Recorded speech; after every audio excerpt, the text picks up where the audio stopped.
جس کی غلامی. لیکن ان کی دیکھا دیکھی ایک اور گروہ کے سینے میں بھی حافظ اقتدار نے اڑائی.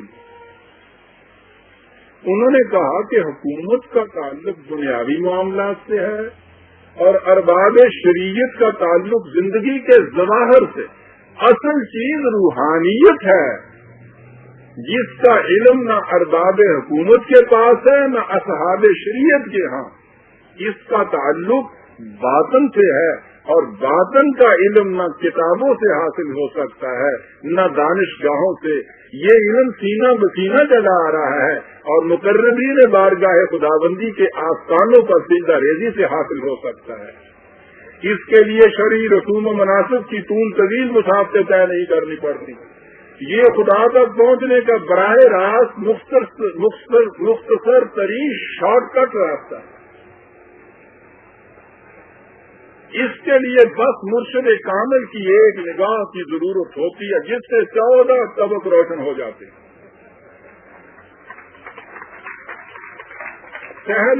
سہل انگار انسان کو اس دعوت میں بڑی دلکشی محسوس ہوئی اور اس نے لپٹ کر ان آستانوں کے مقدس پتھروں پر اپنی جبین نیاز رکھ دی. اس طرح انسانوں کی غلامی کی ایک اور زنجیر وجود میں آ گئی.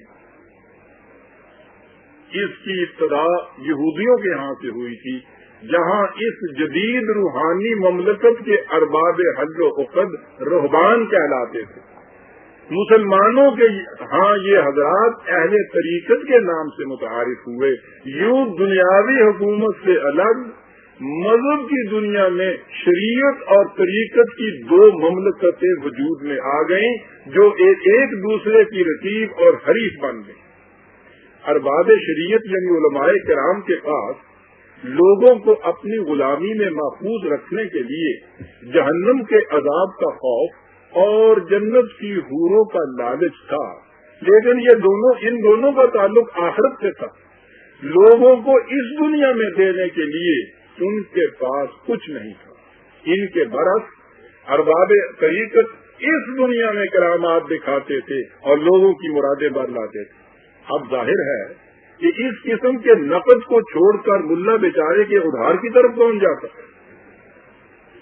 نتیجہ یہ کہ ان حضرات کے آستانے ایسی پرکیف جاذبیتوں کے مرکز بن گئے جو ارباب مساجد و مخاطب کے تصور تک بھی نہیں آ سکتی تھی. ارباب شریعت کے پاس، اور یہ نقطہ اور بڑا غور طلب آ گیا، ارباب شریعت کے پاس ان کے مقابلے کے لیے ایک حربہ ایسا تھا جس کا جواب ان کے مخالفین سے بمشکل بن پڑ سکتا. کسی نہ کسی امام حتیٰ کہ خود رسول اللہ صلی اللہ علیہ وسلم کو نے ان کا ایسا توڑ سوچا جس کا جواب نہیں. انہوں نے کہا کہ تم انسانوں کی سندوں سے دلائل پیش کرتے ہو، ہم خدا سے براہ راست دریافت کر آتے ہیں کہ غلط کیا ہے اور صحیح کیا ہے.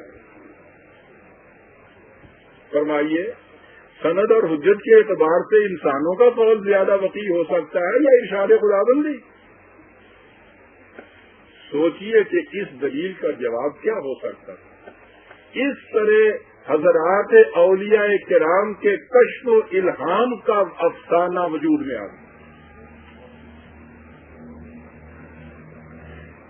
قرآن کریم نے کہا تھا کہ انسان کو جو علم براہ راست خدا کی طرف سے ملتا ہے اسے وحی کہتے ہیں، اور وحی نبی کے سوا کسی اور کو نہیں مل سکتی.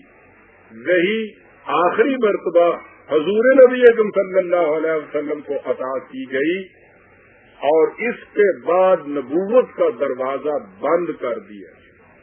ان ارباب طریقت نے وحی کے بجائے کشف اور الہام کی اصطلاحات وضع کر لی اور کہا کہ اس کا سلسلہ قیامت تک جاری رہے گا. بات وہی تھی، صرف الفاظ بدلے گئے. اس طرح انہوں نے اس دروازے کو چوپٹ کھول دیا جسے ختم نبوت نے ہمیشہ کے لیے بند کیا تھا تاکہ انسان کے ذہن کی کھڑکیاں کھل جائیں. سنیے کہ اس باب میں سر طائفہ ارباب طریقت شیخ اکبر محی الدین ابن عربی اپنی کتاب فصوص الحکم میں کیا فرماتے ہیں؟ یعنی یہ چیز کہ وہی تو نبی کو ملتی تھی، ان حضرات کو جو کشف و الہام ملتا ہے وہ اس کی حقیقت کیا ہے؟ غور سے سنیے گا برادران عزیز، یہ چیز ان کا اقتباس ہے جنہیں شیخ اکبر کہا جاتا ہے۔ وہ اپنی کتاب فصوص الحکم میں لکھتے ہیں کہ ارباب شریعت تو وہ ہیں جو قرآن و حدیث سے حکم دیتے ہیں، قرآن و حدیث میں واضح حکم نہیں ملتا تو قیاس کرتے ہیں، اجتہاد کرتے ہیں، مگر اس اجتہاد کی اصل وہی منقول قرآن و حدیث ہوتے ہیں۔ اس کے برعکس ہم میں ایسے لوگ موجود ہیں جو اس چیز کو اپنے کشف و الہام کے ذریعے خود اللہ تعالیٰ سے دیتے ہیں۔ بس ایک طور پر مادہ کشف و الہام اور مادہ وحی رسول اللہ ایک ہے۔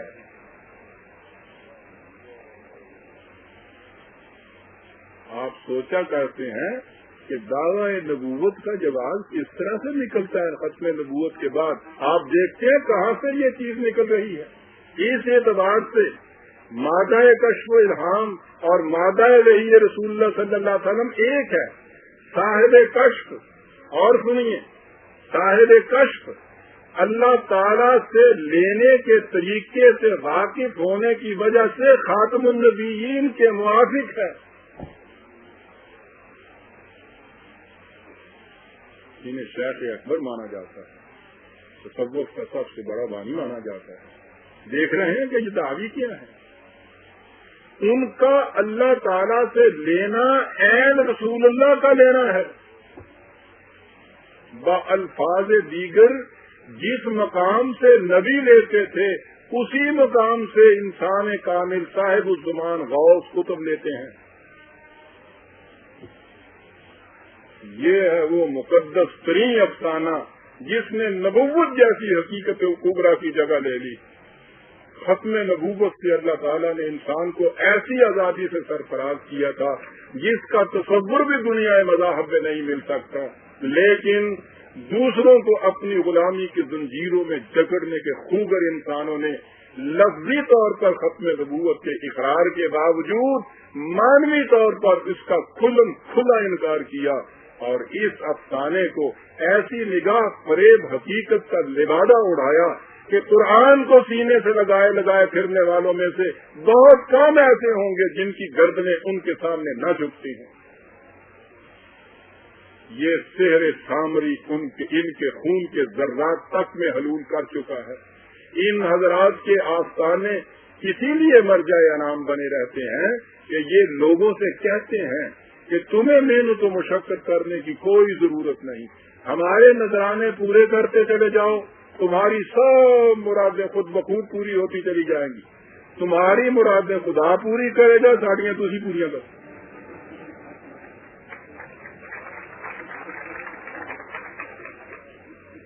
جو کوئی تیرے کول ہے تو میں دے دے، کہنے لگا جی میں کہنے والا ہور دے گا،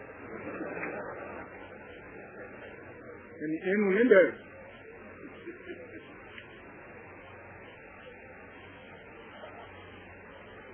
اور یہ دینے کا پتا آپ کو طریقہ کیا ہوتا ہے؟ ایک بہت بڑے حضرت صاحب کے مزار پر ایک مرید کئی دنوں تک روز روتا رہا کہ یا حضرت مجھے کہیں 10,000 روپیہ مل جائے تو میرا بہت ایک اٹکا ہوا کام ہے ہو جائے، بڑی مشکل میں پھنسا ہو، روز گڑ گڑائے، روز روئے، یہ سب کچھ ہوئے۔